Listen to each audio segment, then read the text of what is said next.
Hey guys, tonight we begin with something painful, poetic, and incredibly strange: the justice system of the Aztec Empire. A civilization known for its pyramids, precision calendars, and yes, blood-soaked rituals, the Aztecs didn't just sacrifice people for religion. They also had a legal system, one filled with punishments that were as creative as they were terrifying. So before you get comfortable, take a moment to like the video and subscribe, but only if you genuinely enjoy what I do here. And let me know in the comments where you're tuning in from and what time it is for you. It's always fascinating to see who's joining us from around the world. Now, dim the lights. Maybe turn on a fan for that soft background hum, and let's ease into tonight's journey together.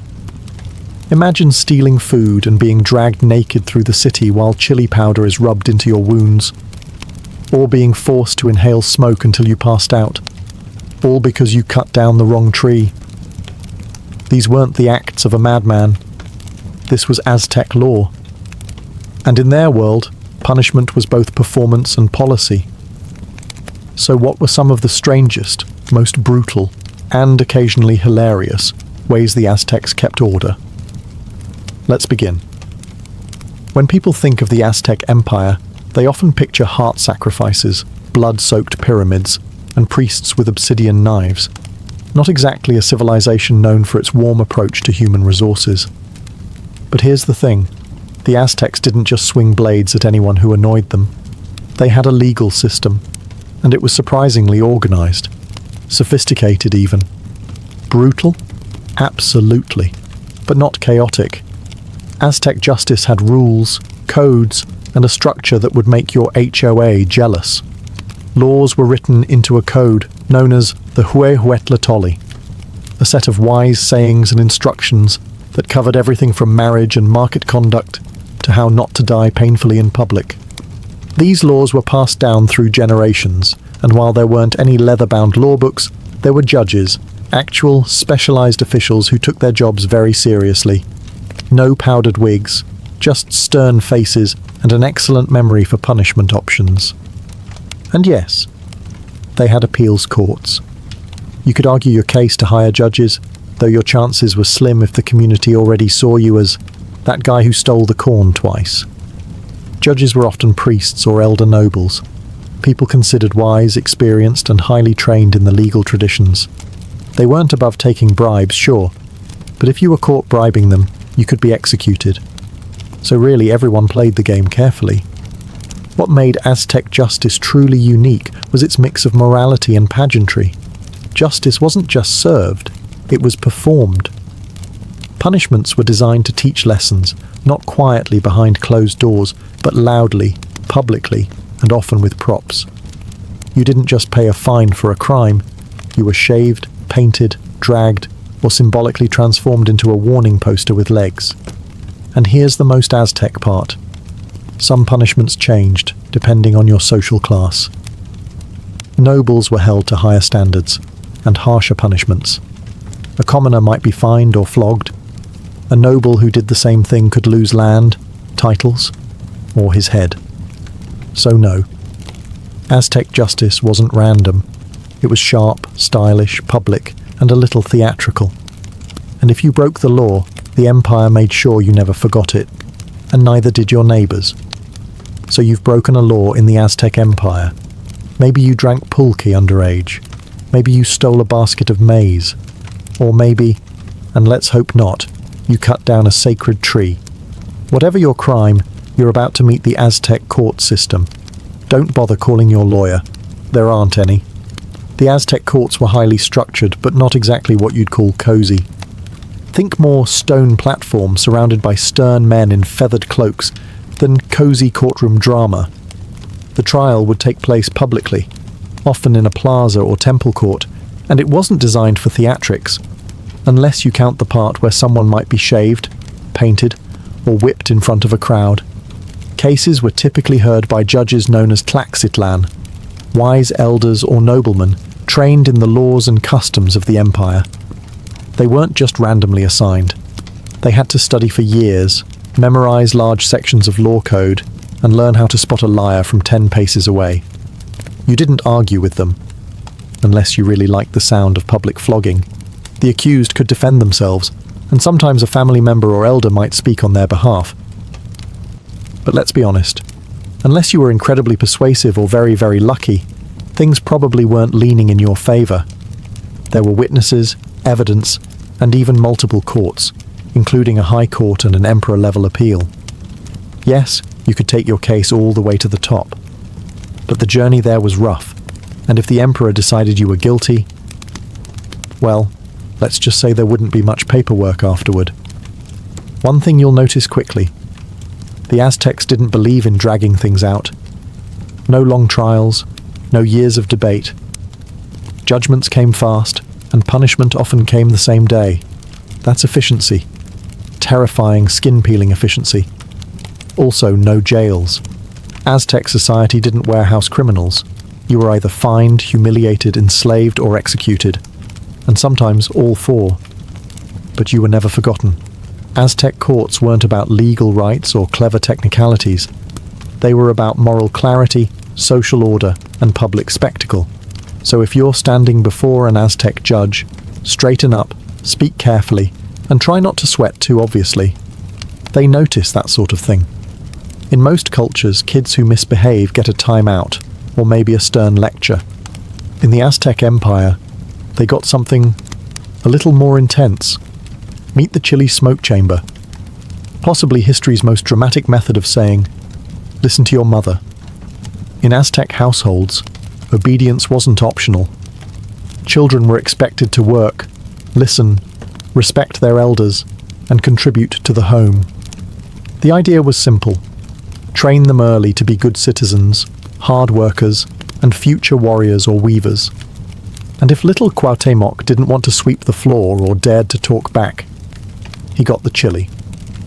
The punishment was called tlequilcheli, and it involved placing the disobedient child in a small enclosed space, such as a hut or storage room, where chilies had been thrown onto a fire.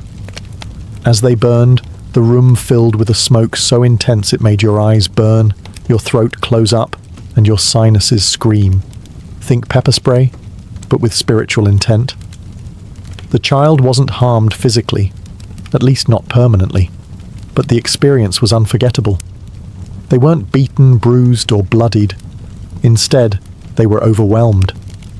The sensory overload of chili vapor did the job of several hours of parental yelling in just a few minutes, and the goal wasn't cruelty, it was shame-based conditioning. Once you've coughed up your will to misbehave, you're unlikely to sass your parents again, at least until your voice comes back. Other punishments for children included being pricked with cactus spines, forced to sweep temples in public, or made to carry bundles of firewood beyond their strength. These acts weren't about humiliation for fun. They were rites of correction. And in a society where every person had a social duty, discipline wasn't negotiable. Even noble children weren't spared. In fact, they were held to higher standards. A noble boy who disrespected a teacher or elder could be bound, beaten, or even temporarily enslaved. Not permanently, but enough to make the lessons sting, figuratively and literally. So if you grew up Aztec, rebellion came with real consequences, and probably a few tearful, fiery afternoons spent marinating in chili smoke. Spicy? Yes. Effective? Definitely. And let's face it, no one forgets their first chili sauna. The Aztec Empire had one of the most unforgiving views of theft in the ancient world. Stealing wasn't just a moral failing. It was an attack on the structure of society. Food, tools, cloth, firewood. It all had value, and taking what wasn't yours didn't just offend your neighbour, it offended the gods. And the punishment? Let's just say the Aztecs weren't into subtlety. For first-time offenders, things started reasonably. A thief might be forced to return the stolen goods, make reparations, or be publicly shamed. Maybe a few lashes. Maybe a haircut that said, "I steal things." Painful, but survivable. But if you stole again, you entered the realm of enslavement. The Aztecs didn't do prisons. They preferred that you work off your debt. Quite literally. Caught a second time, and you might be handed over to the victim as a personal servant. You'd labour in silence, dignity gone, every step reminding you that honesty would have been easier. Now, If you were bold and/or foolish enough to steal a third time, things turned gruesome. Punishment 3 was often ritual skinning, not quick, not clean, and absolutely not private. It was slow, ceremonial, and publicly displayed. This wasn't just about pain, it was about symbolism. The skin was considered a sacred layer, a part of your identity. To remove it was to unmake you in the eyes of the community. Sometimes the skin was removed in strips, other times whole, and it wasn't just thrown away. In religious ceremonies, a priest might even wear the skin for a brief time in honor of the earth goddess, representing rebirth and punishment all in one macabre package. Sound horrifying? It was. And that was the point. This kind of justice wasn't just about the individual. It was about the message. A skinned thief in the market square stopped 1,000 future crimes. It made you think twice before swiping tamales or slipping a jade bead into your tunic.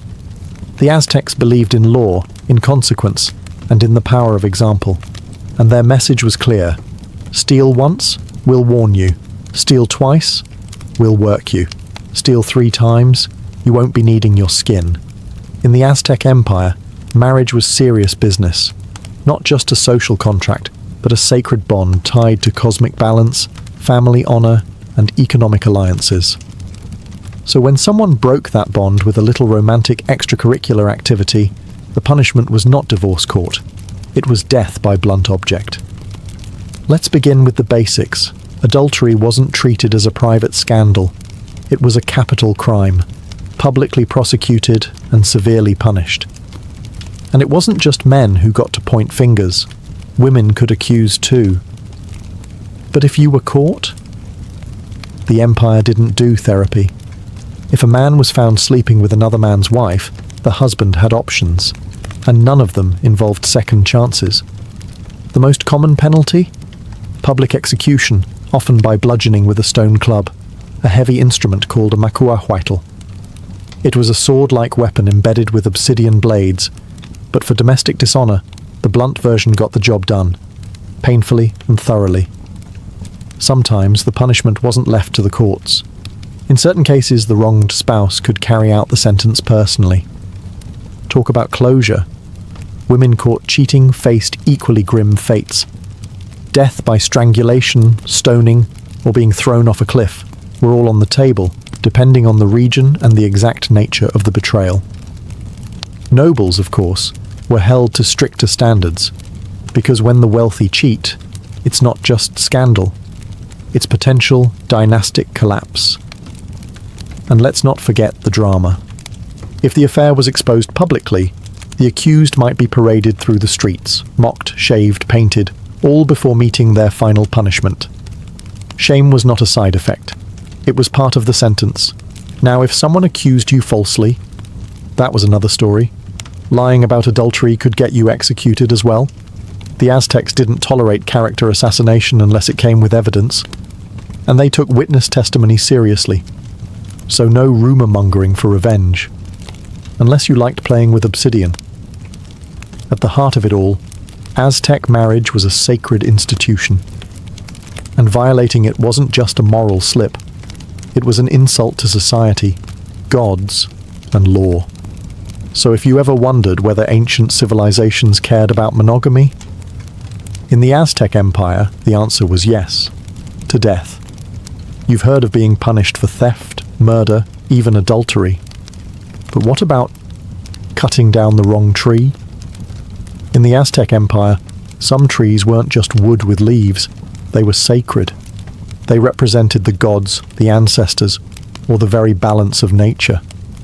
And if you, in your infinite wisdom, decided to chop one down for firewood, well, say goodbye to your house, possibly your dignity too.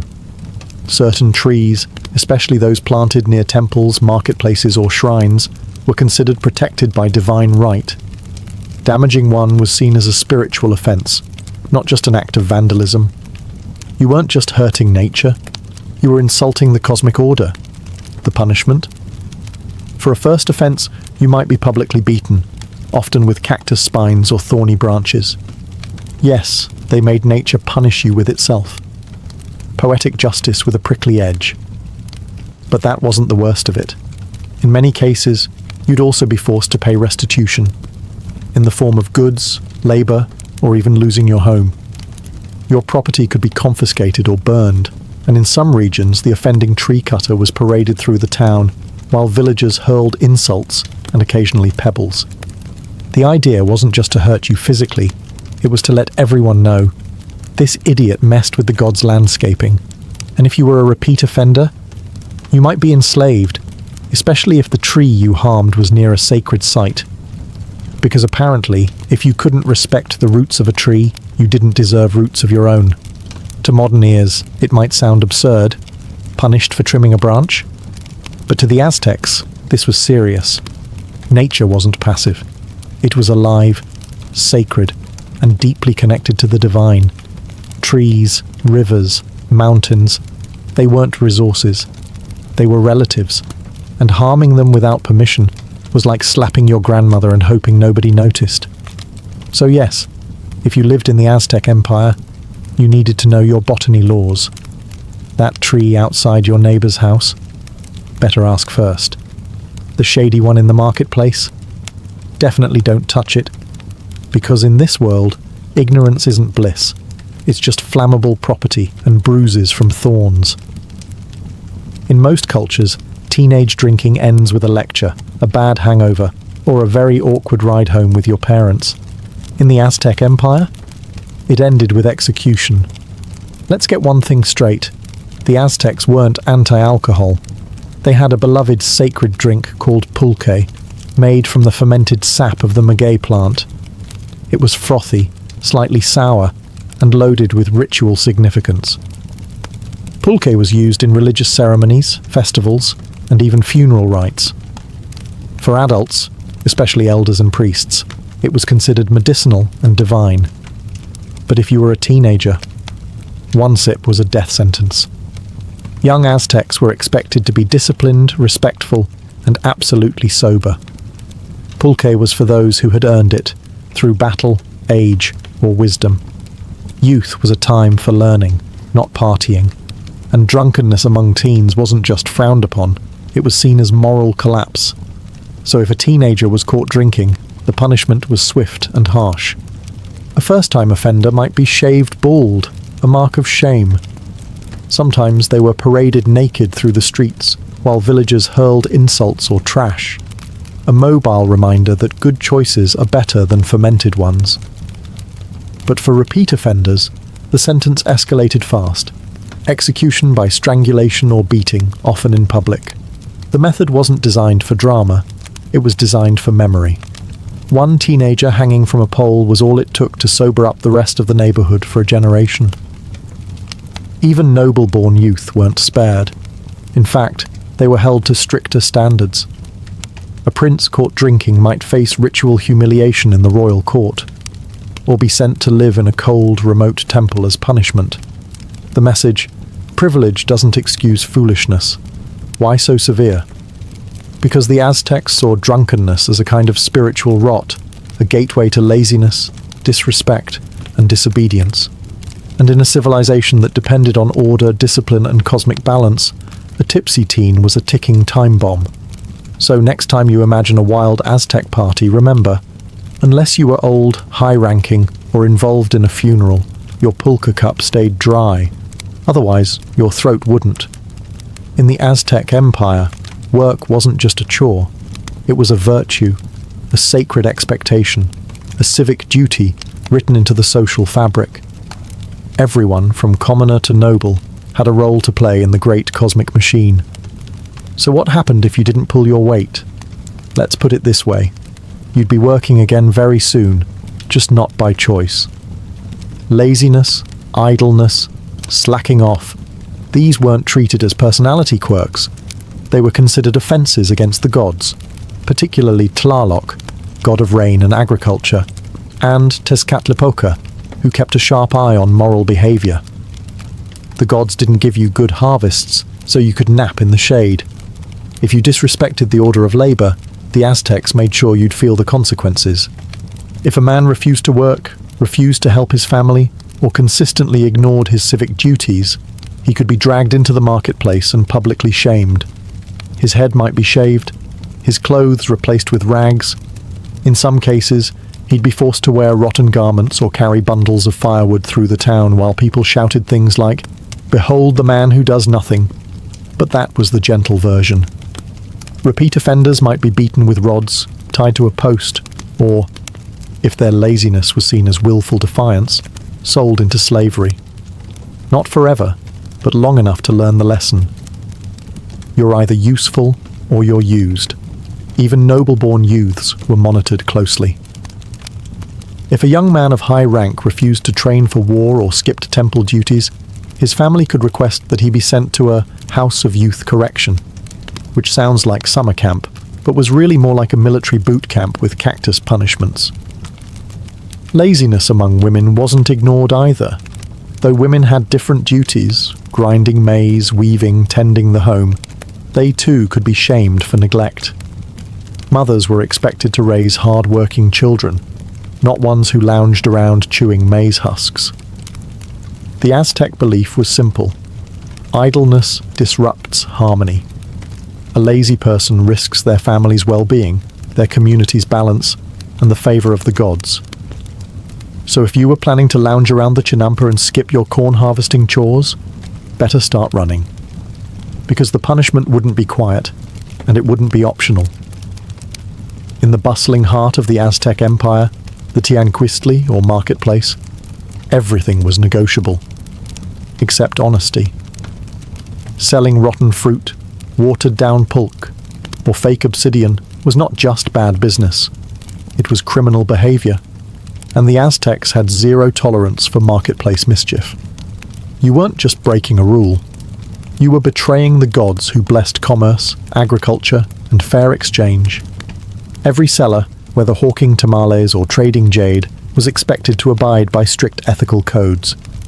Markets were sacred spaces, often overseen by special officials called pochtacatlatok, market judges or inspectors. Their job: walk among the stalls, listen for complaints, and catch people slipping pebbles into their chili powder. If you got caught selling spoiled goods, punishment was swift and very public. A first-time offence might involve public shaming, your stall overturned, your produce scattered, and your hands bound for everyone to see. Shoppers would walk past and spit insults like, "There goes the liar with wormy avocados." Selling something falsely advertised, say dyed feathers labelled as sacred Quetzal plumes, was even worse. That could get you beaten, fined, or in extreme cases, banished from the market altogether. And in a society where markets were your lifeline, banishment wasn't a timeout. It was economic death. Repeat offenders could be enslaved or branded, marked so future buyers knew never to trust your mangoes again.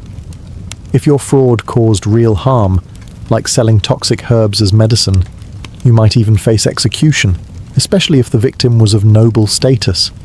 It wasn't just about punishment, it was about protecting trust. The market was where communities met, families survived, and tribute flowed. If buyers stopped trusting sellers, the entire structure began to crumble. That couldn't be allowed. Even sellers of sacred goods, incense, ceremonial textiles, or idols, were watched closely. If a temple merchant was caught selling low-quality items for high tribute prices, they weren't just scamming people, they were cheating the gods. And the gods didn't give refunds, they gave plagues. So if you thought you could hustle your way through the market with a painted corn cob and a charming smile, think again. Because in Tenochtitlan, the phrase buyer beware came with a very sharp edge.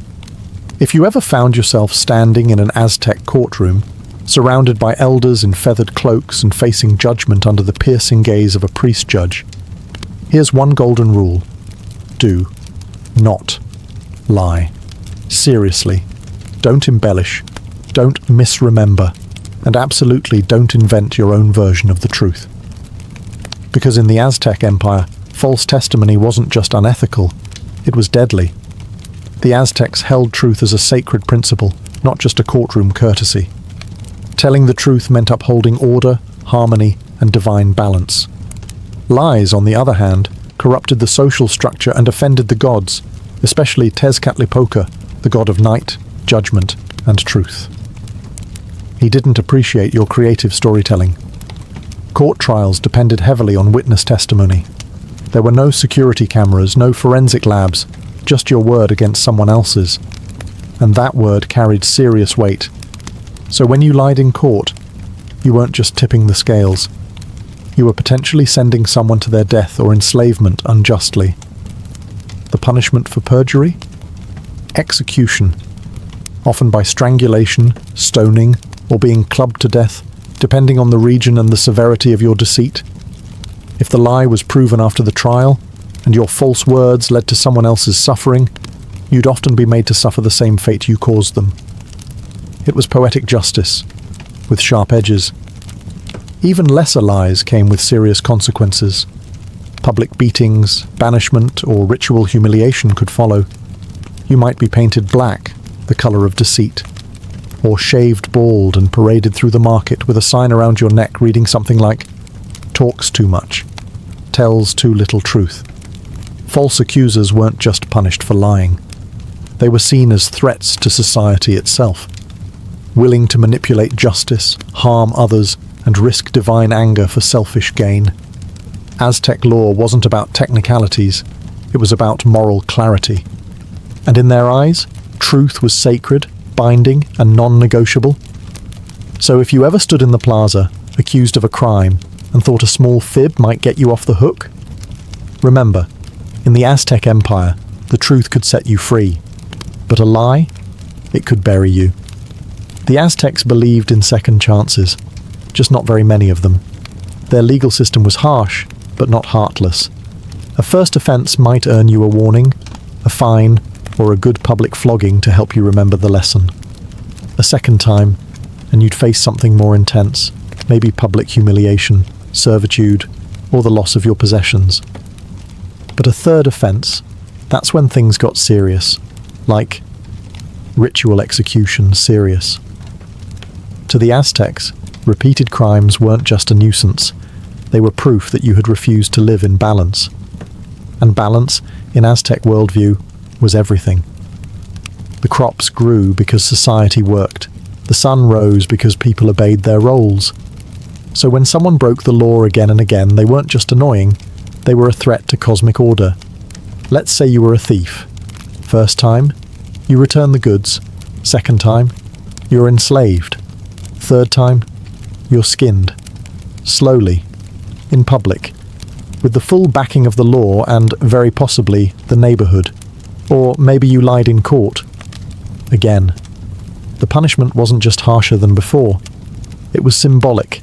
Your repeated dishonesty made you inhuman in the eyes of society. And what happens to those who lose their humanity? They become examples, warnings, cautionary tales. And it wasn't just about physical punishment. Repeat offenders could lose their legal protection entirely. That meant anyone could harm, enslave, or publicly shame you. And you had no legal recourse. You weren't exiled. You weren't imprisoned. You were unpersoned. In some cases, a repeat offender could be permanently banished from the market, the village, or even their own family. Imagine being spiritually erased, not because the gods abandoned you, but because you abandoned the social contract one too many times. To the Aztecs, lawbreakers weren't inherently evil. They were correctable. But repeat offenders were something worse, unwilling to learn. And in a society where justice was public, swift and divine, the state didn't waste time on those who refused to be rehabilitated. So if you got caught once, you were lucky. Twice, you were warned. But if you stood in that courtroom a third time, you were already gone. In modern justice systems, punishment often happens behind closed doors, courtrooms, jail cells, private hearings. But in the Aztec Empire, justice was street theatre. Punishment wasn't just meant for the person who broke the law. It was designed to educate everyone else. The Aztecs believed that fear and shame were tools just as important as clubs and cactus whips. If someone saw your humiliation, they'd remember it long after the pain faded. And they'd think twice before stealing that tamale. That's why almost all punishments, from flogging to execution, were carried out in the open, usually in the center of the community, the plaza, the marketplace, or outside temples. These were the places where people gathered to trade, pray, and socialize, perfect for teaching lessons in full view of your friends, family, and enemies. Imagine this.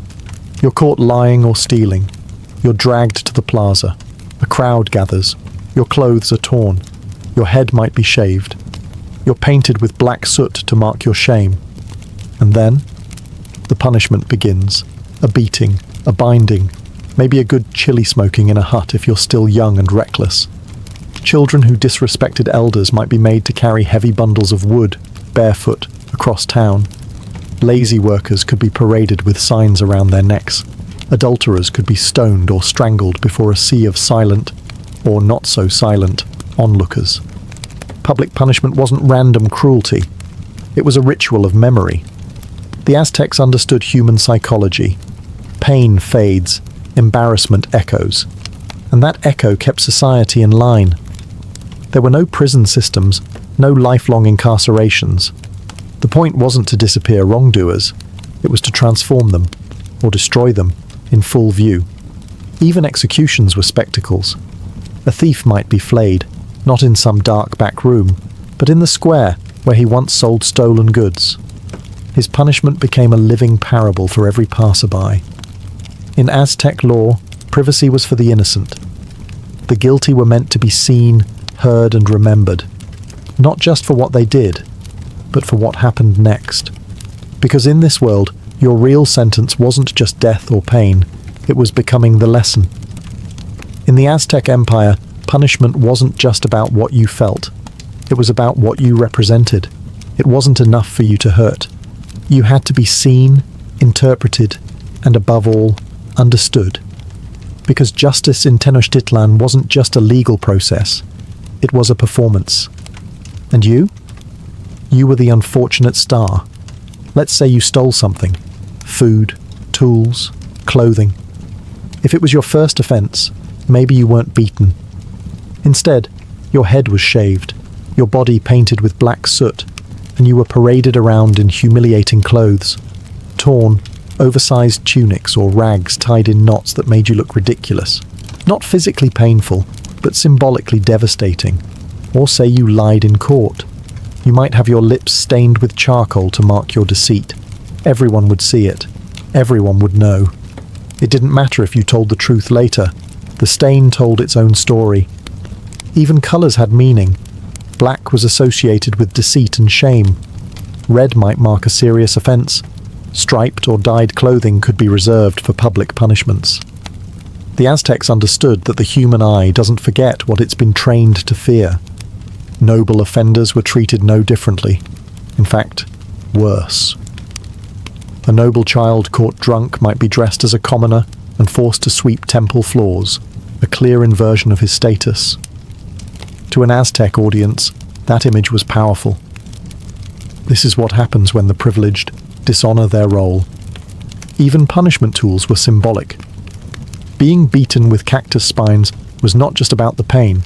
It reflected the natural world's judgment. Carrying heavy bundles of firewood symbolized the burden of guilt. A shaved head didn't just look odd. It meant you'd been stripped of social dignity. The message: crime wasn't a private mistake. It was a public rupture, a disruption in the sacred flow of order. And to heal it, society needed not just consequences, but images that endured, living reminders that law and morality were deeply intertwined. In short, Aztec punishment was a play, a visual story designed to be retold through gossip, song, and frightened memory. You weren't just a criminal, you were now a symbol. In most societies, punishment often ends behind bars, time served, walls built, a sentence measured in months or years. But in the Aztec Empire, there were no prisons. Why? Because the Aztecs didn't believe in storing problems. They solved them. Quickly, publicly, and very often, permanently. To the Aztec mind, punishment wasn't about removing someone from society. It was about returning them to order, or removing them from the world altogether. There was no need to feed a prisoner, build a jail, or fund a guard system. Time wasn't the consequence. Shame, pain, or death was. If you stole, you might be enslaved and forced to work off your crime. But you didn't disappear. You remained in society as a cautionary example. If you lied, you wore the symbols of deceit on your body.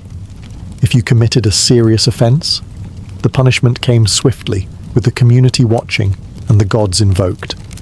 And if you couldn't be corrected, if you were a repeat offender, a danger to others, or simply defiant, then your story ended.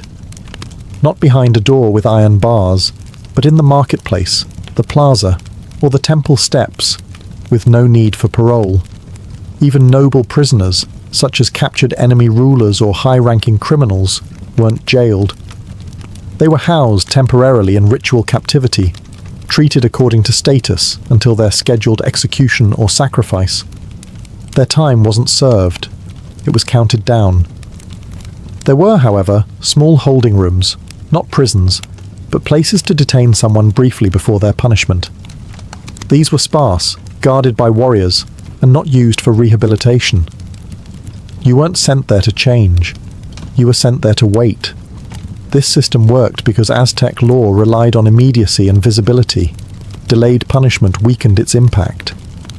Invisible punishment, like imprisonment, robbed society of the lesson. And in Aztec eyes, the lesson was the most important part. So while other civilizations built towers to hide their criminals, the Aztecs built rituals to remind you. Break the order, and the consequences will be swift, public, and unforgettable. Because in this empire, they didn't need bars. They had balance. By now, you've probably noticed, the Aztec Empire didn't believe in second chances for long. Their punishments were swift, symbolic, and often painful, and that was exactly the point. Because to the Aztecs, the purpose of justice wasn't rehabilitation. It was remembrance. Every punishment, whether it was a chili smoke sauna, a cactus whipping, or being flayed in the plaza, was designed to etch the crime into collective memory. For the offender, for the bystanders, for the entire community. A culture without prisons relied on something much stronger: fear, shame, and the kind of storytelling that starts with, "You'll never believe what I saw in the marketplace today." And that's what made the Aztec legal system so effective and so terrifying. It forced people to remember, because if you didn't, you might not live long enough to forget. The entire society was wired for moral clarity.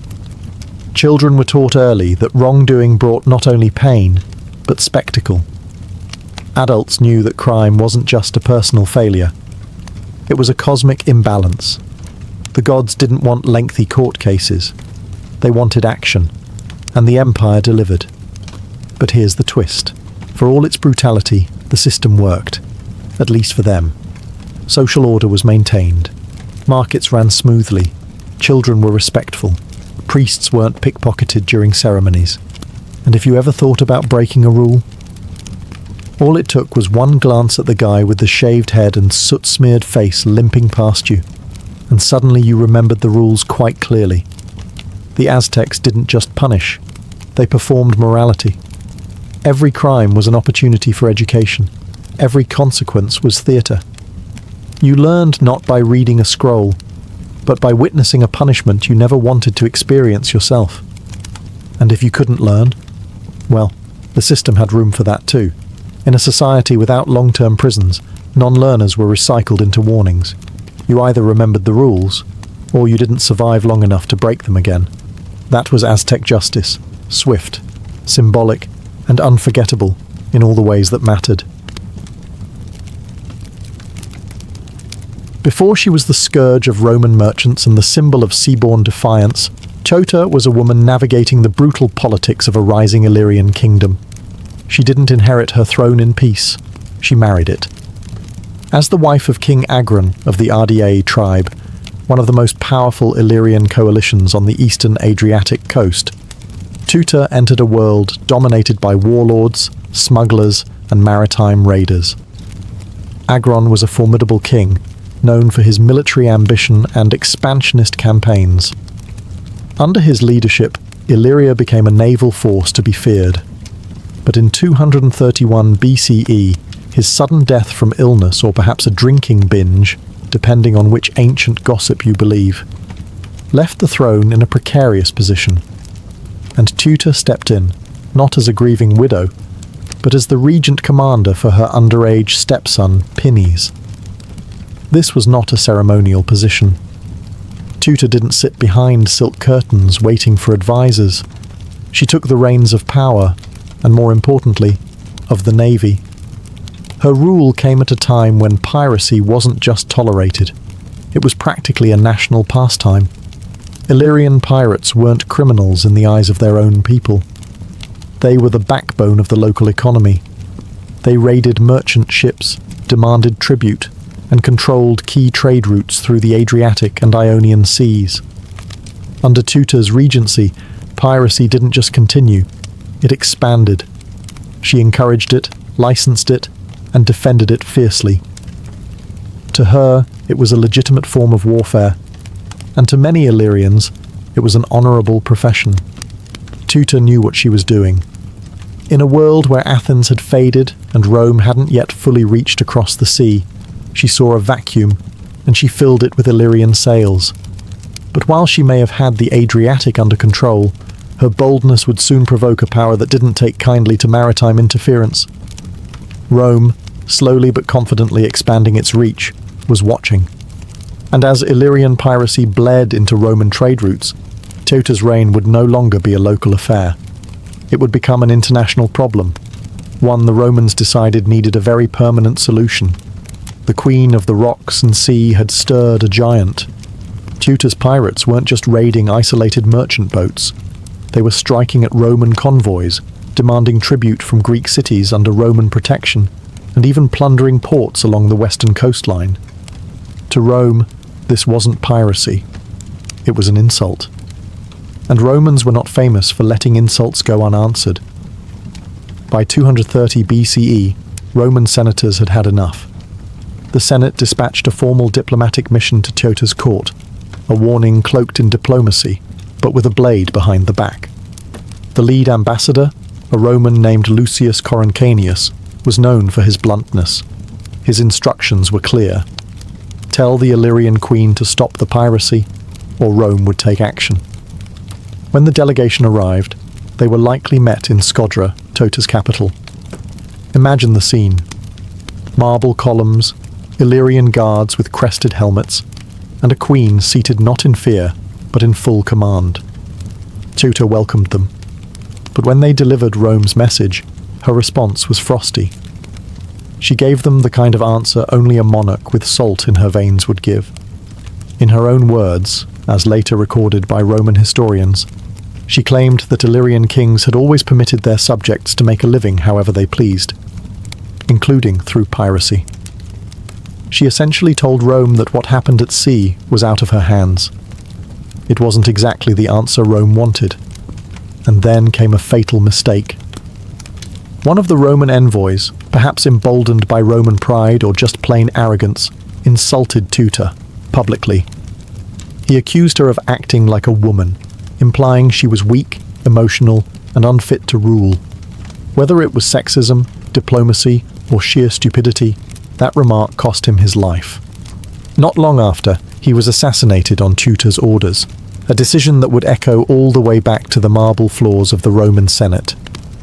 Rome erupted in outrage. Killing a Roman envoy was more than a diplomatic breach. It was an act of war. And not just any war. This would be Rome's first military campaign across the Adriatic, the beginning of its expansion into the eastern Mediterranean. Tutor had made her move. Whether out of pride, policy, or sheer fury, she had crossed the line. Now, Rome was coming, not with envoys, but with legions. The Queen had awakened the Republic's wrath, and there would be no more warnings. Tutor likely knew that Rome's retaliation wouldn't be small, but even she might have underestimated the scale and speed of the Roman response. In 229 BCE, barely a year after the assassination of their envoy, Rome launched its first ever military campaign across the Adriatic Sea. It was swift, organized, and chillingly efficient. 2 consuls were dispatched with over 200 ships, a fleet that dwarfed anything Illyria had seen before. This wasn't a typical raid or a border skirmish. It was a full-scale invasion. Tuta, still ruling as regent and supreme commander of the navy, prepared her forces as best she could. But Illyria, for all its maritime skill and fierce warriors, was a patchwork of tribes. Rome was a machine. The Romans didn't waste time. They first targeted the Greek city-states along the coast that had been bullied or occupied by Illyrian forces. Corcyra, modern-day Corfu, which had been seized by Illyrian pirates, was liberated by the Romans and turned into a naval base. Apollonia and Epidamnus quickly fell in line with Roman protection. The message was clear. The Adriatic would no longer be Illyria's playground. But Tuta wasn't hiding. She sent her fleet out to defend the coasts, and Illyrian pirates continued to strike where they could. Yet the tide was shifting. For every raid they launched, the Romans captured a stronghold. The Roman navy, though new to the eastern waters, was learning fast, and they were ruthless. As Rome advanced, more Illyrian allies began to surrender. Cities that once looked to Tuta for leadership now opened their gates to Rome, hoping for leniency. The loyalty she once inspired as the pirate queen began to fray, especially as Roman soldiers advanced inland, forcing a choice: stand with a besieged queen, or survive. By the end of the year, Roman troops were within striking distance of Scodra, Tuta's capital. What had started as a defiant act, a queen protecting her people's way of life, was rapidly becoming a siege. Tuta now faced a decision no monarch ever wants to make: fight until the bitter end and risk annihilation, or bow to a foreign power. The queen who had ruled the waves now found herself surrounded by enemy sails. Her fate, and Illyria's, hung in the balance. 4. With Roman forces closing in on Scodra and her allies collapsing one by one, Tuta's once mighty influence began to shrink like a receding tide. Her network of coastal strongholds, vital for resupplying ships and launching raids, was crumbling under Roman pressure. The Adriatic Sea, once an Illyrian dominion, now bristled with Roman warships. The Queen of the Sea had lost her sea, but Tuta was no fool. She may have ruled with defiance, but she knew when to bend, especially when survival was on the line. In 228 BCE, facing overwhelming odds, she did what no one expected the proud pirate queen to do. She sued for peace.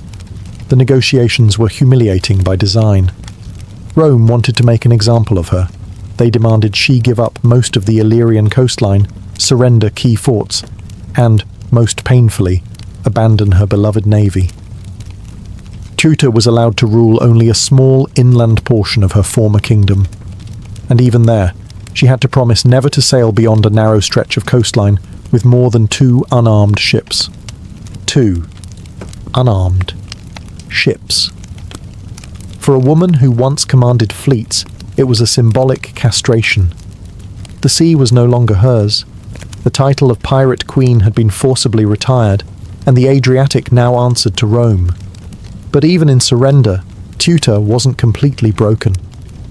Though her political power was gutted and her military reach clipped, she retained her title and remained regent for a short time.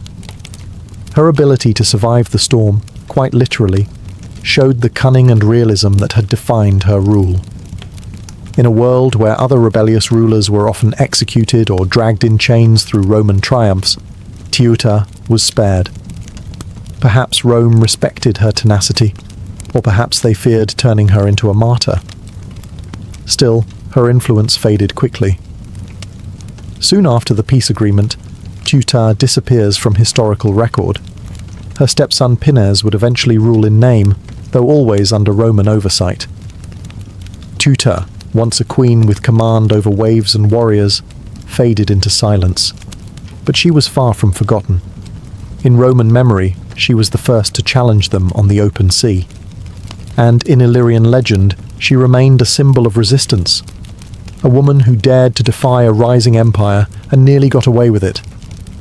Though Tutor's rule ended in surrender, her legacy laid the foundation for one of the most critical transitions in Mediterranean history: the birth of Rome as a naval superpower. Ironically, it was her defiance that forced Rome to evolve. Before Tutor, Rome had been primarily a land-based power. Its military strength came from its legions, its politics from the landowning elite, and its focus was always centered on the Italian peninsula. The sea? That was for traders and Greeks, or for pirates like the Illyrians. But Tutor changed that. The First Illyrian War, sparked by her bold resistance and the assassination of a Roman envoy, was Rome's first serious engagement across the Adriatic. It required building fleets, mastering sea routes, and learning how to occupy and administer coastal cities. This wasn't just a temporary expedition. It was an initiation. Tutor didn't just anger Rome, she forced them to expand. And Rome took notes. They didn't dismantle the pirate system and leave. They replaced it. After their victory, Rome established protectorates along the Illyrian and Greek coastlines, securing trade routes that had previously been at the mercy of Tutor's raiders. They installed friendly rulers, collected tribute, and built a lasting presence. The Adriatic, once Illyrian blue, now shimmered with Roman sails. It's easy to overlook the significance of this.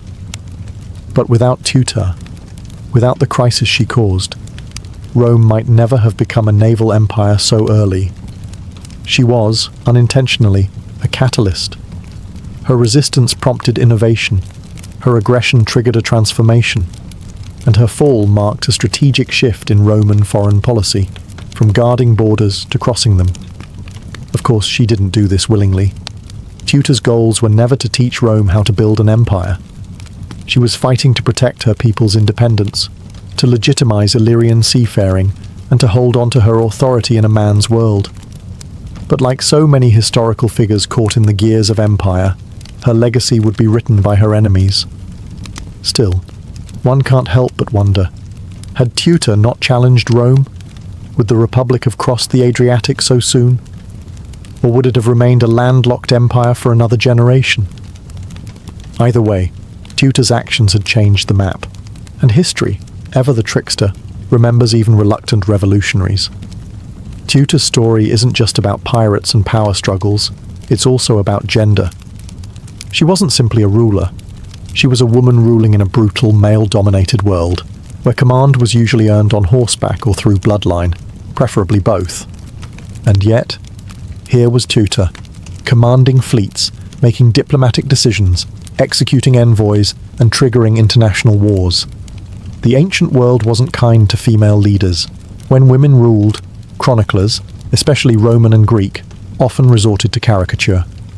Cleopatra was seductive, Boudica was wild, and Tutor, she was dangerous and irrational, at least according to Roman historians. Take Polybius, for example. He describes Tutor as a woman with a natural weakness of the sex. That line alone tells you what she was up against. Roman writers simply couldn't accept that a woman had provoked their republic into war and then held her ground for more than a year, so they chalked it up to female emotion, not political savvy. But let's cut through the ancient propaganda. Tutor didn't rise to power by seduction or scandal. She did it through strategy and survival. She inherited a fragile throne after her husband's death and managed to maintain it in the middle of political chaos. She didn't inherit peace. She inherited piracy, tribal rivalries, and hostile neighbours. And she wielded those elements like weapons. Was she ruthless? Probably. But so were most rulers of the time. Her execution of the Roman envoy wasn't an act of hysteria. It was a calculated, if risky, political message. She was defending Illyrian sovereignty the only way she knew how, by force. And consider this, Tutor wasn't overthrown by her people. She wasn't betrayed in a coup or murdered in palace intrigue. She lost because Rome had overwhelming force. That's it. Her people didn't rise against her. In fact, some of her followers resisted Rome long after she surrendered. Tutor's reign, short as it was carved her name into a world that rarely made room for women in power. She stood toe-to-toe with the mightiest republic of the time and forced them to take her seriously, even if their historians tried to write her off. She was a queen in war, a ruler in crisis, and a woman who made the ancient world nervous. Though her reign ended in a humbled peace, Tuta's story refused to vanish beneath the waves. Centuries after her last ship was grounded and her voice fell silent, legends still whispered her name along the Adriatic coast. In Illyria, her image transformed from that of a defeated regent into something far more enduring, a symbol of national pride, resistance, and feminine authority. In Albanian folklore especially, Tuta became more than a queen. She was the defiant matriarch of a people, standing alone against the rising tide of foreign domination. Her name was passed down not through dusty treaties, but in the oral histories of shepherds and sailors. Statues of her now stand in modern Albania and Montenegro, bronze reminders that some rulers outlive their empires. And what an empire it was! Illyria may never have rivaled Rome in size or infrastructure, but under Tuta's leadership, it held dominion over key sea lanes and coastal cities. She ruled during one of the last periods when Illyrian identity remained politically independent. After her fall, Rome began a slow, relentless assimilation of Illyrian culture, language, and governance. Tuta's surrender marked not just the end of a war, it marked the beginning of the end for Illyrian sovereignty. But while Rome buried her kingdom under provinces and prefectures, Tuta's memory survived. Her reign, brief though it was, became a rallying point for future generations seeking inspiration. In the 19th and 20th centuries, as Balkan nationalism surged and countries like Albania began to forge new identities from ancient roots, Tuta was revived not as a tragic figure, but as a hero. Textbooks praised her courage. Streets and schools bore her name. She wasn't just a queen anymore. She was an ancestor of defiance. Even in modern scholarship, her story continues to provoke debate. Was she a reckless pirate, or a pragmatic leader forced to embrace piracy as state policy? Was she a tyrant, or a woman backed into a corner by the death of her husband and the ambitions of an empire? Whatever the truth, Tuta occupies a rare space in ancient history, a woman who refused to apologize for her power, and whose decisions, for better or worse, reshaped an entire sea. Her ships may have been scuttled, but her legend, it still sails. Over time, Tuta's historical reality blurred into something mythic, a figure half draped in truth, half draped in legend. And it's easy to see why. A queen ruling a coastal kingdom, commanding pirates, defying Rome, and vanishing from history without a clear end. That's the stuff legends are made of. In coastal towns like Kotor and Ulkinj, stories are still told of a queen who once ruled from a towering castle by the sea. Locals will point to crumbling ruins and say, that was Tuta's stronghold, even when archaeology offers little proof. She is said to have thrown herself from cliffs to avoid Roman capture, to have hidden treasure in secret island caves, and to have cursed the waters that betrayed her. None of it can be confirmed, but none of it has ever really needed to be. Because Tuta wasn't just a person anymore. She became a symbol, and symbols are immune to conquest. Even the sea seems to echo with her presence. The name Queen Tuta is engraved on modern cruise ships, hotels, and cultural festivals. Writers in the Romantic era painted her as a tragic heroine, while modern feminists in the Balkans praise her as an early icon of female leadership. Albania in particular has embraced her fully. Statues of Tuta, often depicted with windswept hair and a sword at her side, now grace public squares. Schoolchildren learn her name alongside Skanderbegs. And yet, the real Tuta, the woman behind the myth, remains elusive. We don't know how she died. We don't know whether she ever regretted challenging Rome. We don't even know what she looked like. Her image was crafted by others, often her enemies, and later reshaped by those who needed her as a legend. But maybe that's the mark of true influence, when your story refuses to obey history books. Tutor may have ruled for just a handful of years, but her shadow stretches centuries. She lives on in poems, place names, and whispered tales across the Adriatic coast. The Roman Empire that once tried to erase her is gone, reduced to ruins and textbooks. But Tutor, she still sails in memory. The pirate queen became something greater, immortal. Today, Tutor's name resonates far beyond the annals of ancient history. Her story has been adopted, adapted, and echoed in ways she could never have imagined, not just as a historical curiosity, but as a cultural and national icon. In Albania, Montenegro, and across the Western Balkans, she represents something vital: the fierce independence of a people who refused to be swallowed by empires. Her story speaks loudly in a region that has known centuries of occupation, division, and struggle. For Albanians especially, Tutor has become more than a queen. She's a symbol of national identity. Her legacy has been woven into the cultural revival movements of the 19th and 20th centuries, fueling resistance to foreign domination and inspiring pride in a pre-Roman Illyrian heritage. In a world where borders have shifted countless times, where languages and loyalties have blurred, Tutor is a constant, rooted in stone, salt, and defiance. Her name is found everywhere, from naval vessels and passenger ferries to sports teams, businesses, and even a women's football club. Schools teach her as a national hero. Statues of Tutor, sword in hand and gaze, set on the horizon, overlook harbours once dominated by her fleet. She has become the Adriatic's eternal guardian, a queen not just of the past, but of the cultural present. Her relevance doesn't stop at borders. In the broader conversation about women in leadership, Tutor has become an ancient case study. Her story offers a rare glimpse into female command in a time and place where that was almost unheard of. She challenges modern assumptions about gender and power in the ancient world. Her name is now cited alongside Cleopatra, Boudica, and Zenobia, women who dared to govern in a man's world and left an empire trembling in their wake.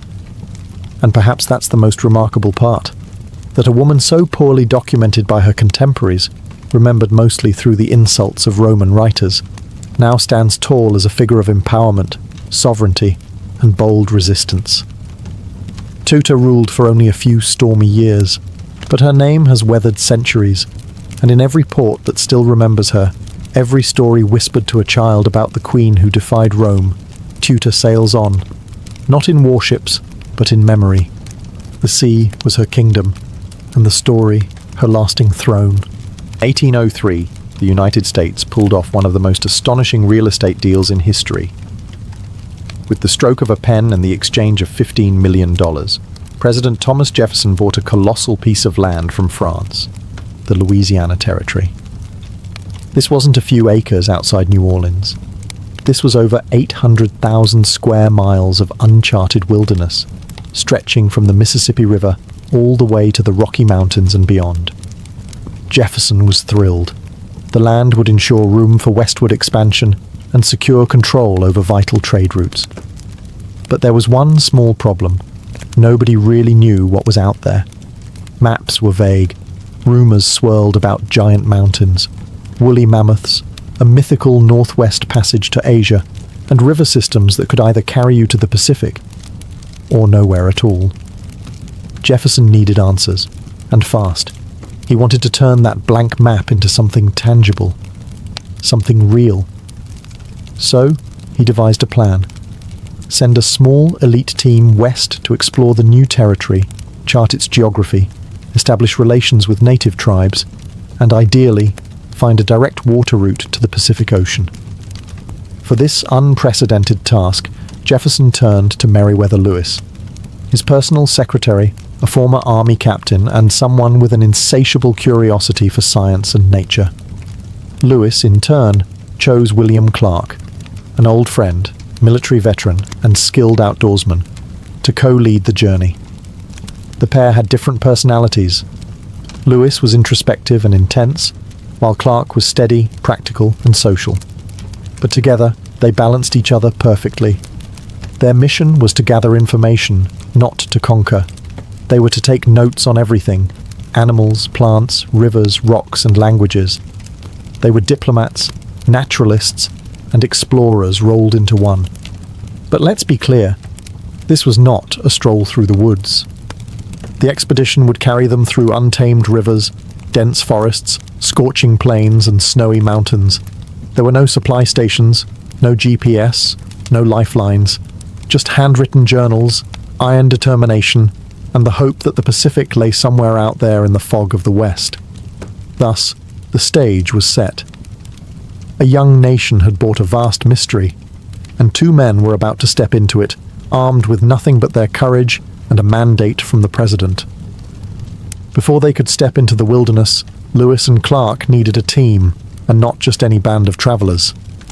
They needed men who could row upstream for weeks, hunt their own food, repair broken equipment, fight if needed, and get along in close quarters with no privacy for years. In short, men tough enough to survive anything. This elite group would be known as the Corps of Discovery.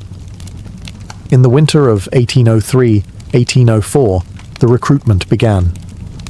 Lewis and Clark set up camp at Camp Dubois, just north of St. Louis, on the eastern side of the Mississippi River. It would serve as their training ground and staging area. They recruited primarily from military outposts, hardy frontiersmen, skilled riflemen, and disciplined soldiers. Most were in their 20s, single, and eager for adventure. Among them were men like George Drouillard, a master tracker and interpreter, and John Ordway, a strict but capable sergeant who helped enforce discipline. Each recruit swore an oath to the expedition. This wasn't just a scouting party. It was an arm of the US government, carrying the hopes of a growing nation. Lewis and Clark would lead, but every man had a role to play. Blacksmiths, carpenters, hunters, cooks, even musicians were included to help boost morale. Supplies were no less essential. The crew loaded up a custom-built keelboat, complete with a sail, oars, and a cabin. They packed trade goods to offer native tribes: beads, knives, mirrors, peace medals with Jefferson's image, as well as medical kits, scientific instruments, muskets, gunpowder, and over 200 pounds of ink and paper for journals. The men drilled every day through the winter. They practiced rowing, sailing, portaging, and marksmanship. They learned how to survive together, how to follow orders, and how to trust their captains. Discipline was strict. Desertion could mean flogging. But the unity they forged would become their greatest weapon on the journey ahead. By May of 1804, the Corps was ready. Over 40 men strong, they set off up the Missouri River, rowing against the current into a land few Americans had ever seen. It was the beginning of a journey that would take them over mountains, through tribal nations, and all the way to the Pacific, or so they hoped. On May 14th, 1804, the Corps of Discovery officially departed from Camp Dubois and began rowing up the Missouri River, the longest river in North America. For the men on board, it was the start of something legendary, though they had no idea how long it would last or what they would face. The terrain ahead was uncharted. The maps were blank. Everything was guesswork. The first stretch of the expedition was grueling. The Missouri's strong current worked against them. Each day meant hours of back-breaking effort, pulling ropes from the riverbanks, pushing poles into the riverbed, or hoisting sails when the wind cooperated. There were sandbars, submerged logs, swarms of mosquitoes, and sweltering summer heat. But even in those early days, Lewis and Clark made it clear that this was not just a voyage. It was a scientific expedition. Every evening, they meticulously recorded observations, plant species, animal behaviors, weather patterns, and river conditions. They sketched maps and measured distances with chains and sextants. They weren't just exploring. They were documenting the new American frontier. The Corps passed through lands occupied by numerous Native American tribes, people who had lived there for generations and knew the rivers and plains intimately. The expedition's first major interaction came with the Otto and Missouri tribes near present-day Nebraska. The meeting was formal, diplomatic, and crucial.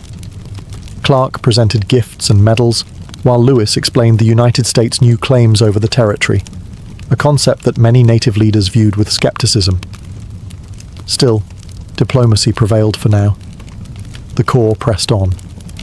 Wildlife became both a marvel and a threat. Grizzly bears, previously unknown to the Americans, proved far more aggressive than anticipated. Swarms of gnats and mosquitoes tormented the men relentlessly. Bison herds thundered across the plains. Prairie dogs, never before seen by Easterners, amazed Lewis so much he tried to ship one back to Jefferson alive. By October 1804, after 5 grueling months on the river, they reached the Mandan and Hidatsa villages in present-day North Dakota. There, as snow began to fall and the Missouri iced over, the corps built Fort Mandan and prepared to spend the winter among the tribes. They had come hundreds of miles, but the hardest part of their journey still lay ahead. The Rocky Mountains were waiting, and so was the vast unknown beyond. As the Missouri River froze and the snow deepened, the Corps of Discovery settled into winter at Fort Mandan, a crude but sturdy log structure built near the villages of the Mandan and Hidatsa tribes. It was now late 1804, and temperatures plunged well below zero. The men spent the season repairing gear, restocking provisions, and interacting with the local tribes, whose hospitality and knowledge would prove invaluable. The Mandan and Hidatsa were experienced traders and farmers. Their villages bustled with activity even in the heart of winter, and their generosity helped the corps survive. The two tribes also had something even more valuable than food: intelligence. They spoke of mountains ahead, of distant rivers, and of a mysterious tribe called the Shoshone, who lived near the western edge of the known world. A tribe Lewis and Clark desperately needed to find, because if there was any hope of crossing the Rockies and reaching the Pacific, they would need horses, and the Shoshone were known to have them. And this is where Sacagawea enters the story. During their stay, Lewis and Clark hired a French-Canadian fur trapper named Toussaint Charbonneau as an interpreter. He came with his young wife, a Shoshone woman named Sacagawea, who had been kidnapped as a child and sold to Charbonneau. Though still a teenager and pregnant at the time, Sacagawea quickly proved far more than just the trapper's wife. In February 1805, she gave birth to a son, Jean-Baptiste, nicknamed Pomp by Clark. And just 2 months later, with her infant slung on her back, Sacagawea set off with the corps as they resumed their westward journey. Her presence transformed the expedition. First, she was an interpreter, able to communicate with Shoshone bands they would later encounter. Second, she knew some of the terrain ahead. And third, perhaps most importantly, she was a symbol. A woman carrying a baby signaled peace to the tribes they met along the way. War parties didn't bring families. The Corps of Discovery left Fort Mandan in April 1805 with stronger supplies, better maps, and a new hope. Ahead lay roaring rivers, towering mountains, and challenges none of them had faced before. But now they had Sacagawea, a quiet force who would shape the fate of their mission. As the Corps of Discovery pushed deeper into the continent in spring 1805, the Missouri River began to change. The once wide and muddy current narrowed, twisted through rocky valleys, and grew more turbulent. The land around them was no longer gentle prairie. It was rising, rugged, and wild. The expedition was entering the upper Missouri Basin, and the terrain was turning against them.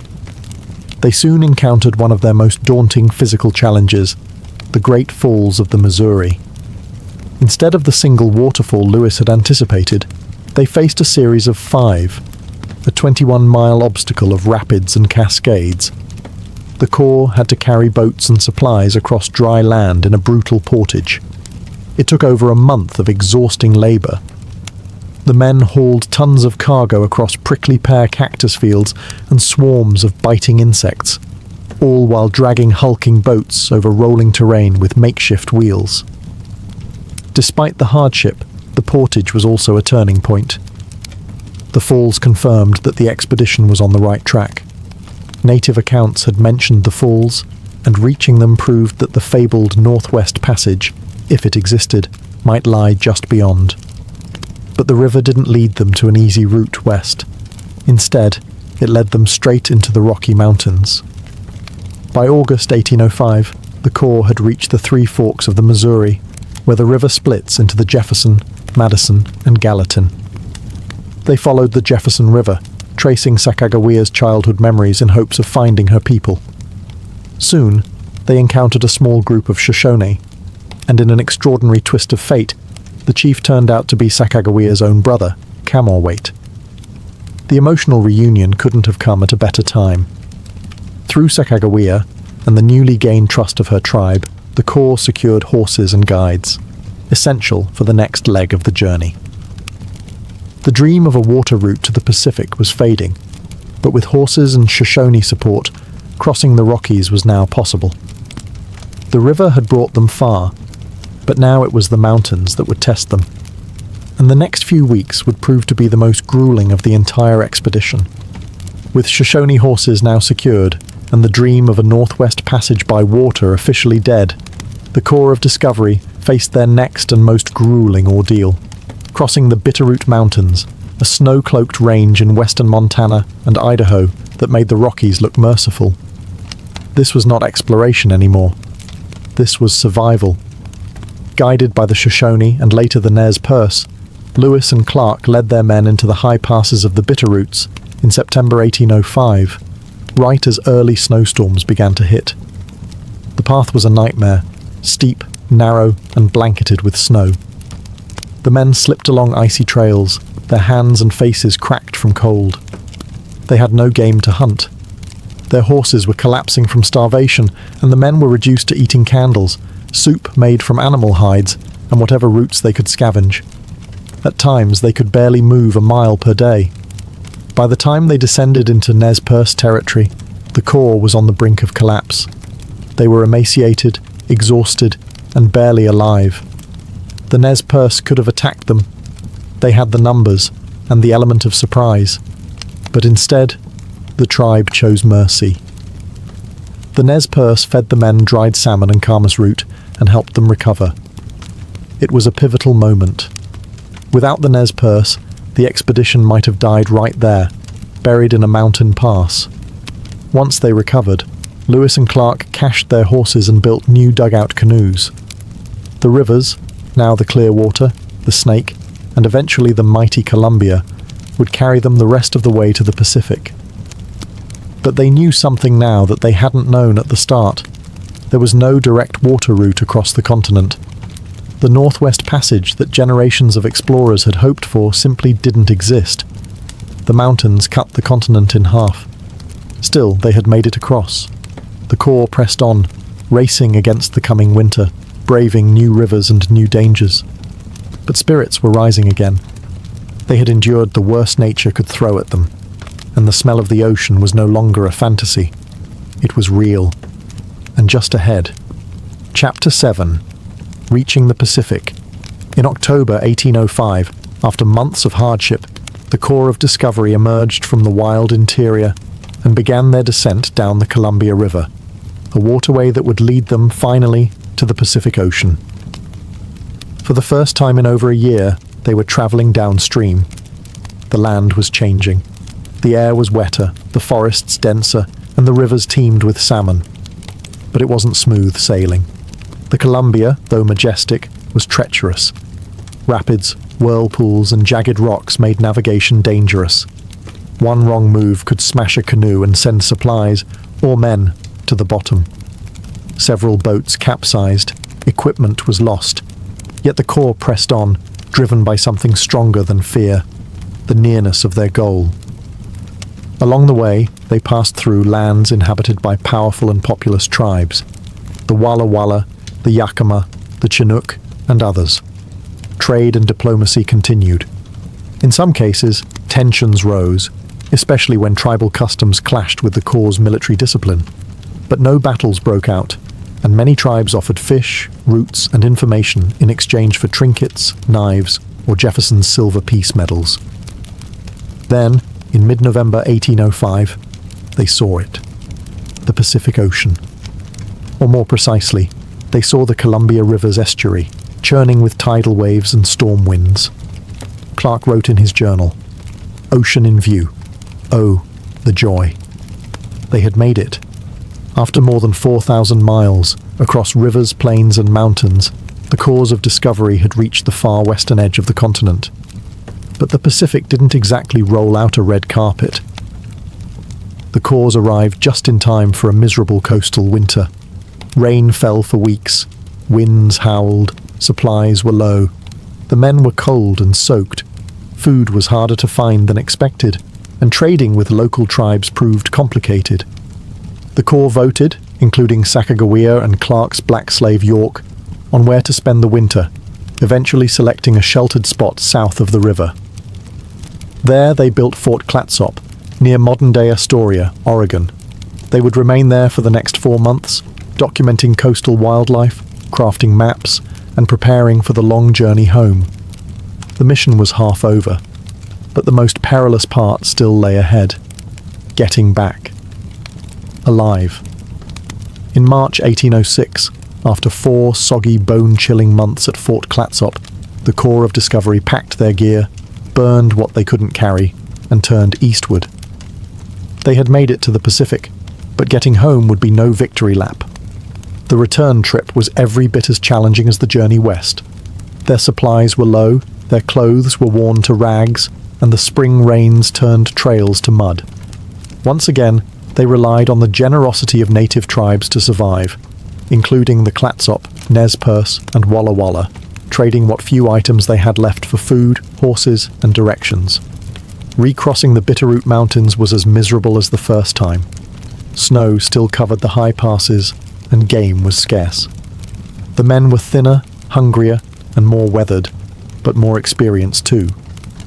What had once been blind guesswork was now guided instinct. After crossing the divide, Lewis and Clark split the Corps into 2 groups to explore more territory on the return. Lewis went north toward the Marias River, hoping to better define the northern boundary of the Louisiana Purchase. His group encountered hostile Blackfeet warriors, leading to the only violent conflict of the entire expedition. 2 young Blackfeet were killed in a skirmish after attempting to steal guns and horses. Clark's group, meanwhile, followed the Yellowstone River, carving new routes and naming landmarks, including the famous Pompey's Pillar, which still bears Clark's name etched into the rock. By late summer 1806, the 2 groups reunited near the Missouri River. Spirits were high. The land now seemed smaller. Landmarks once unfamiliar were now old friends. When they reached the settled edge of Missouri, news spread quickly. They had made it back alive. The Corps returned to St. Louis on September 23, 1806, greeted like heroes. They had been gone over 2 years. Many had assumed they were dead. But they returned with maps, journals, 178 new plant and animal species, and detailed information about dozens of native tribes. They had crossed the continent, and more importantly, proved it could be done. For a young nation still finding its identity, the return of Lewis and Clark wasn't just the end of a journey, it was the beginning of a frontier. The return of the Corps of Discovery marked the end of an epic journey, but also the beginning of its legacy. Lewis and Clark were hailed as national heroes. Their journals were praised. Their maps became the foundation of American westward expansion. They had not found a continuous water route to the Pacific, but what they brought back was far more valuable: a clear picture of the vast, rich, and complex American West. President Jefferson was thrilled. The expedition had fulfilled its mission, and then some. The scientific specimens alone were astonishing.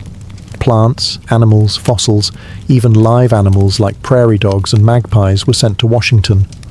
The detailed accounts of native nations, their customs, languages, and political structures became essential reading for future explorers and policymakers. But for Lewis and Clark, the story didn't end so cleanly.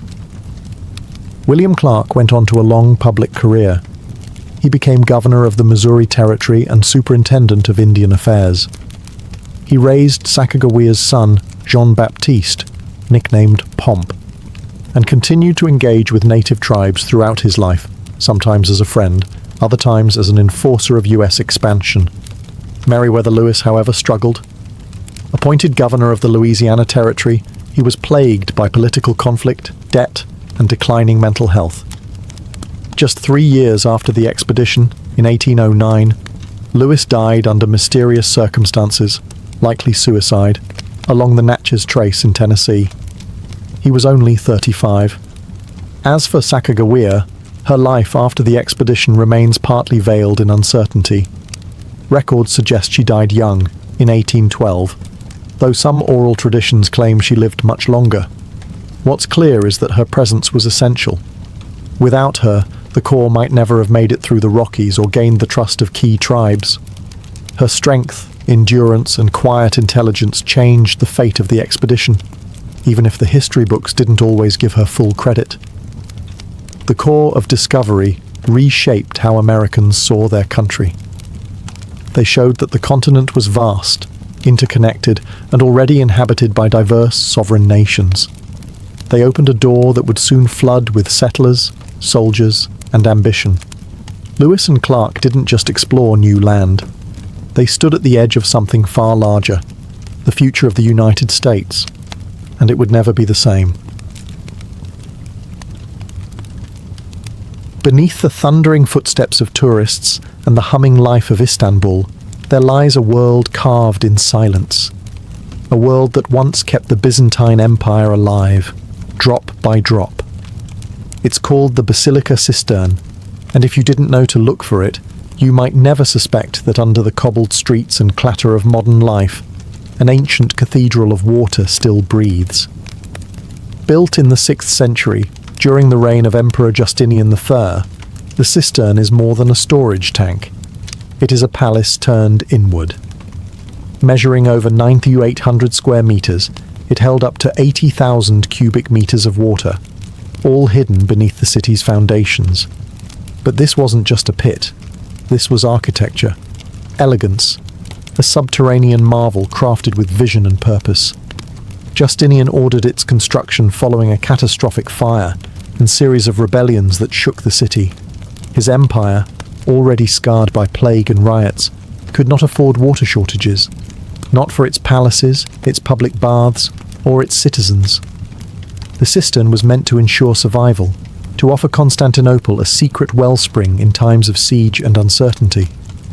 But perhaps what makes the Basilica Cistern most breathtaking isn't its scale, it's its style.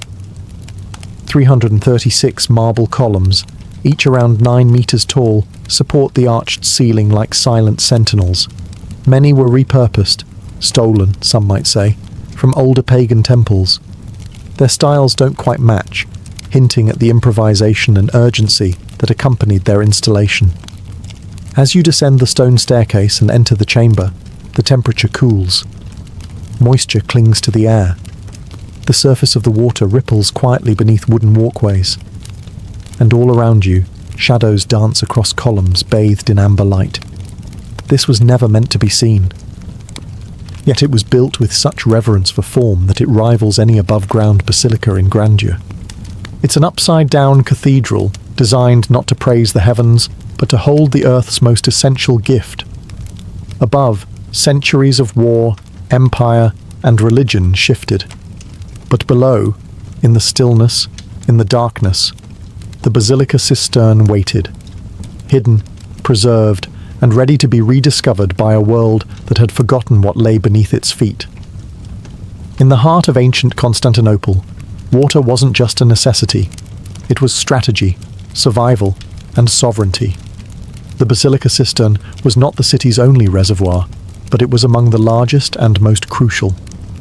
Designed to serve the Great Palace of Constantinople, it was fed by aqueducts stretching miles from distant springs in the Belgrade forest, including the monumental Valens Aqueduct. The city's population was enormous for its time, hundreds of thousands, all demanding fresh water not just for drinking, but for public baths, fountains, and even imperial gardens. During times of peace, water flowed freely through the city's intricate systems. But Constantinople was a fortress as much as it was a metropolis, and siege was always a looming threat. The cistern's genius lay in its invisibility. While invaders could cut off aqueducts or poison external wells, they couldn't touch what they didn't know was there. Hidden beneath a nondescript building, once a basilica, hence the name, the cistern acted as a secret reservoir, supplying the palace complex and surrounding districts even when war battered the city's walls. Its construction was a feat of both engineering and manpower. Thousands of slaves, laborers, and artisans worked under imperial orders. Materials were recycled from across the empire, particularly from temples in Asia Minor. That's why, when walking through the columns, some are ornately fluted, others plain, and still others oddly mismatched. They were borrowed, repurposed, and given new life in the service of empire. Though its function was purely practical, its design is undeniably beautiful. Light filters down in golden shafts. The columns disappear into still, dark water. The silence is broken only by the gentle lapping of droplets falling from the ceiling. Visitors today describe it as otherworldly, haunting, elegant, like a cathedral built for ghosts. Over the centuries, as empires fell and others rose, the basilica cistern slowly faded from public memory. Covered over, forgotten, and eventually left off maps entirely, it became one of the city's hidden arteries, still holding water, still doing its job, long after its creators had turned to dust. Few places embody Constantinople's quiet genius better than this underground sea. It wasn't just architecture. It was defiance made of stone, water preserved beneath a burning, crumbling world. For centuries, the basilica cistern was forgotten, not destroyed, not ruined, simply hidden. As the Byzantine Empire crumbled and the Ottoman Empire rose, the city transformed. Churches became mosques, palaces were rebuilt, streets shifted, and names changed. But the cistern remained, quietly collecting water beneath it all, shrouded in darkness and silence. By the time the Ottomans conquered Constantinople in 1453, the cistern had already faded from collective memory.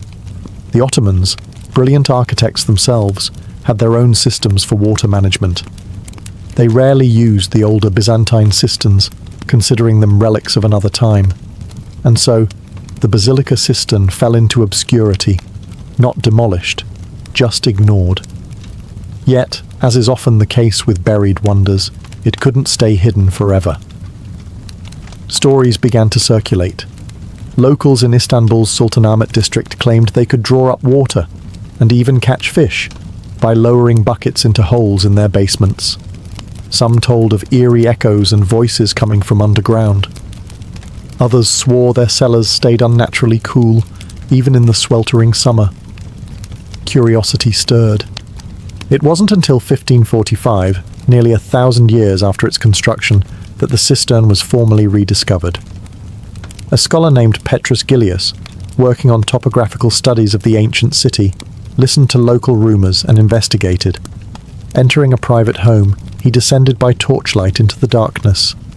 And there it was, a vast, echoing chamber of water and stone, perfectly preserved beneath the earth.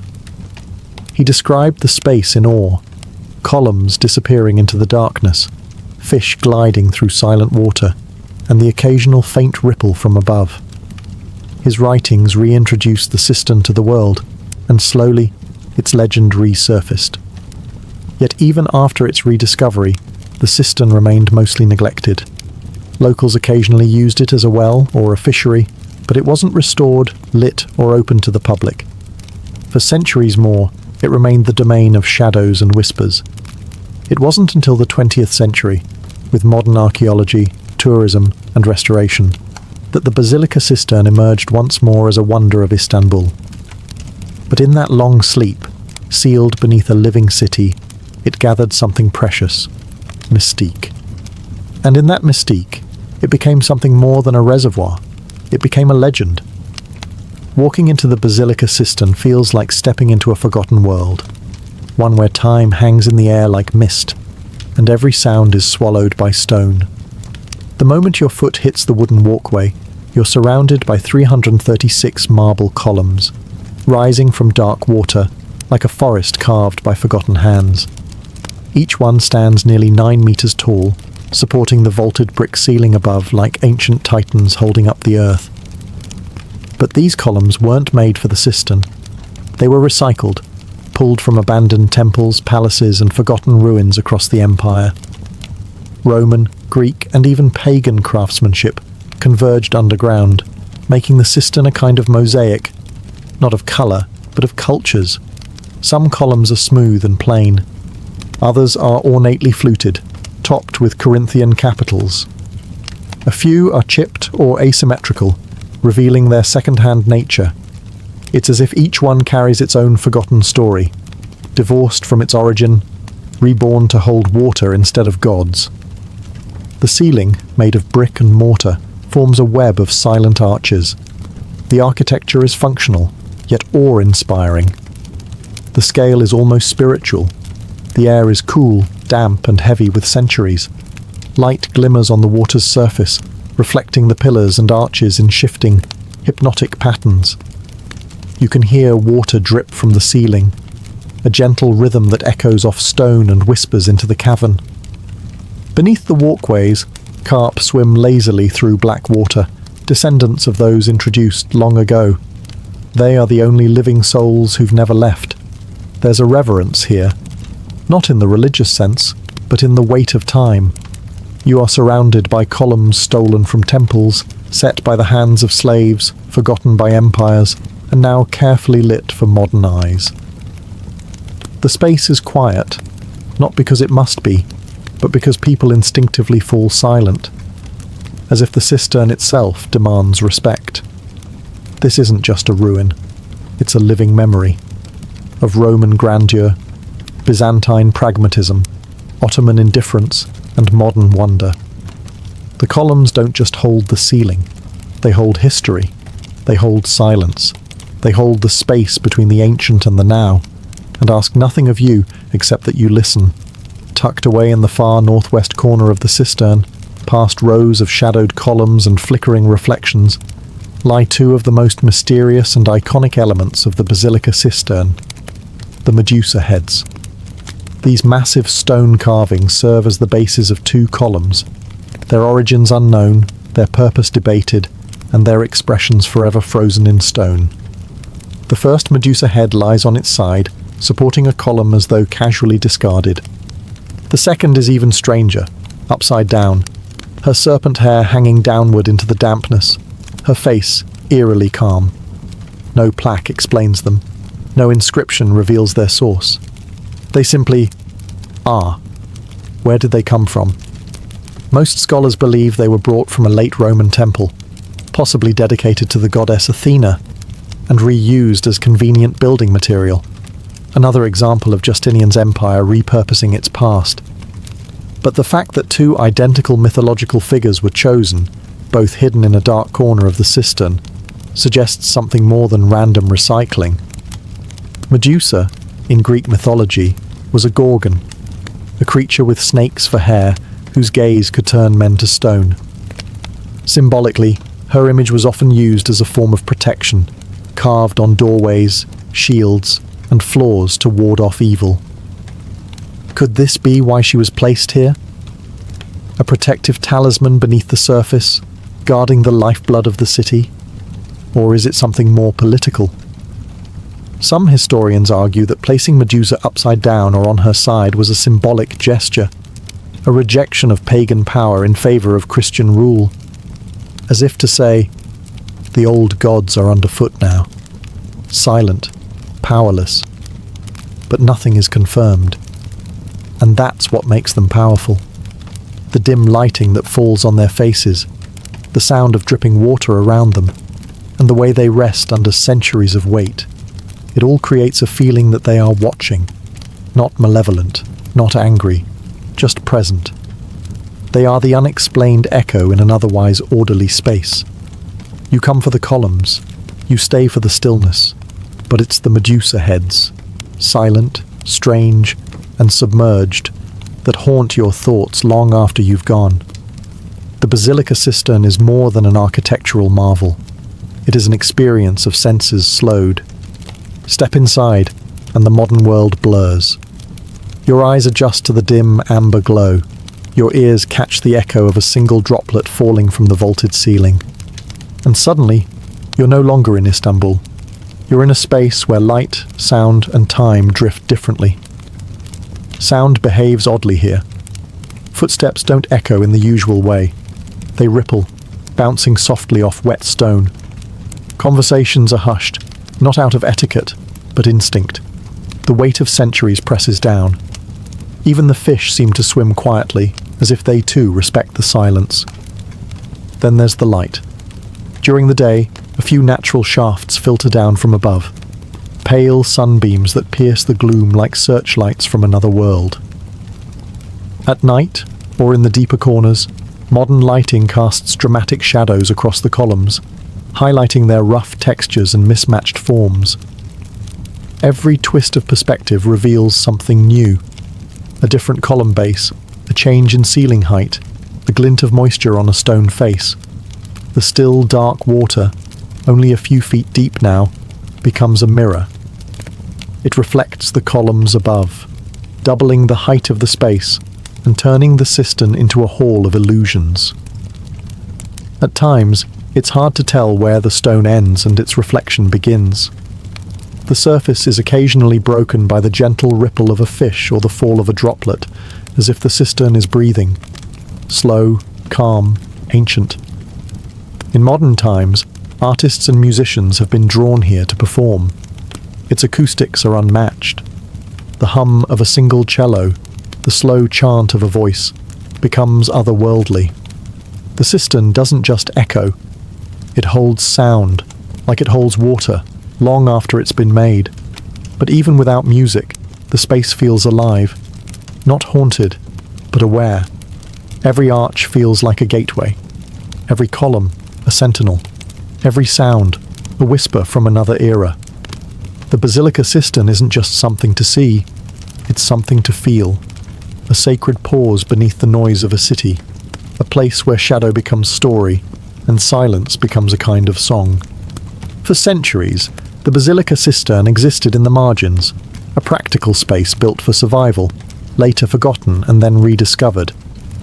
But in the modern age, it has become something entirely different, a symbol of Istanbul's layered identity, a blend of empire and myth, water and stone, east and west. Restoration efforts began seriously in the 1980s, as interest in preserving Istanbul's ancient wonders grew. The cistern had suffered neglect, flooding, and occasional misuse, even serving at times as a dumping ground or illegal fishery. But conservation teams drained the water, reinforced crumbling columns, and installed wooden walkways and subtle lighting.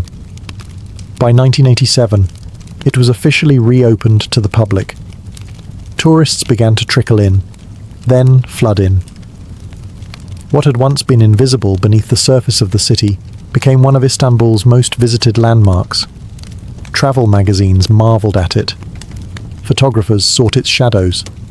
Writers found metaphors in its stillness. Directors, of course, saw something else entirely. Atmosphere.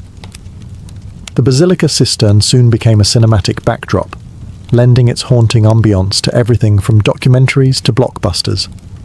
Most famously, it appeared in the James Bond film From Russia with Love, 1963, where 007 rows a small boat between the columns beneath Istanbul. More recently, it was featured in Inferno, 2016, adapted from Dan Brown's thriller, turning the ancient reservoir into a stage for modern suspense. But the cistern is more than a film set. It is a mirror of Istanbul itself, a city constantly built atop its own past. Churches beneath mosques, palaces beside skyscrapers, history underfoot. The cistern reminds us that even beneath our everyday lives, the remnants of great civilizations remain, waiting patiently, hidden just beneath the surface. Its transformation from utility to icon is part of what gives it power. It no longer holds water for emperors, but it holds meaning, for locals, for travelers, for artists. It connects the present to the past without words or ceremony. A place once built in secrecy now draws the world to whisper its name. It is no longer just a cistern. It is a threshold to mystery, memory, and the unseen heart of a city that refuses to forget. Walking through the Basilica cistern today, it's easy to forget how fragile it once was, how close it came to being lost entirely. The structure has no lavish entrance, no towering facade. It was never meant to dazzle. It was meant to disappear. And yet, it has survived earthquakes, invasions, neglect, and the unyielding march of time. But survival doesn't happen by accident. The cistern owes its preservation to a series of quiet guardians, not emperors or generals, but engineers, scholars, and curious locals who refused to let it fade. During the Ottoman period, it was unofficially maintained by residents who accessed it through wells and cellars. They may not have known its full scale, but they valued what it offered: cold, clean water, and perhaps a sense of mystery beneath their homes. In the 19th and 20th centuries, scholars like Petrus Gillius and later Turkish archaeologists began documenting the cistern in earnest. They mapped its columns, traced the origin of its marble, and began asking the questions that turned it from a hidden space into a subject of fascination. Their quiet dedication became the first steps toward restoration. And in modern times, it's the caretakers, guides, and preservationists who guard it now, maintaining its structure, balancing humidity, controlling algae, and ensuring visitors walk safely on suspended walkways. The still water must be managed. The columns must be monitored. Even the light must be delicately balanced. Too much, and it shatters the mood. Too little, and the past slips back into shadow. It is also guarded by storytellers, those who share its history, who translate the silence into meaning. Every guide, every documentary, every quiet traveller who lingers a moment longer in front of the Medusa heads, they too become keepers of the cistern. And let's not forget the locals, Istanbulites who grew up hearing tales of fish in basement wells, of shadowy stone rooms beneath the city. For them, the cistern is not just a tourist site, it is a neighbour, a legend they've always known was just below the surface. So while the empires above have fallen and the palaces they served are now museums, the Basilica cistern endures, not because it demanded attention, but because generations refused to let it be forgotten. Not all guardians carry swords. Some carry flashlights, notebooks, or simply respect. The Basilica cistern is more than stone and water. It is memory suspended in silence. Beneath the pulse of modern Istanbul, it remains untouched by the rush of taxis, the clang of tram bells, or the call to prayer ringing out above. Here, everything slows. You do not visit the cistern so much as descend into it, as if entering a dream whispered by the earth itself. Its true power lies in its stillness. Nothing here is loud. Nothing insists. The columns don't shout. The arches don't boast. The Medusa heads don't explain themselves. And yet, everything speaks, softly, patiently, if you know how to listen. The water mirrors the ceiling mirrors time.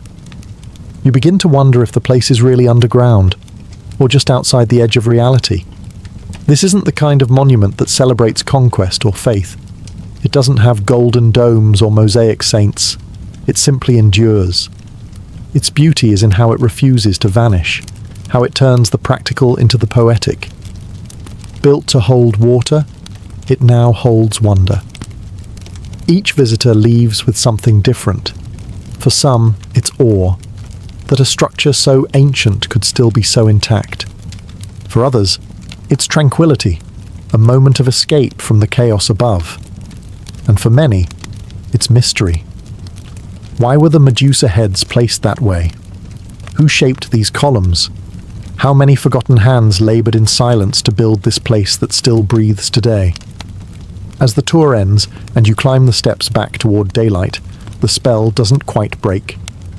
You emerge into the sound of cars and footsteps, into sunshine and the smell of roasted chestnuts. But part of you stays behind. Part of you still hears the dripping water, still sees the flicker of gold light on ancient stone. The Basilica Cistern is not just a relic.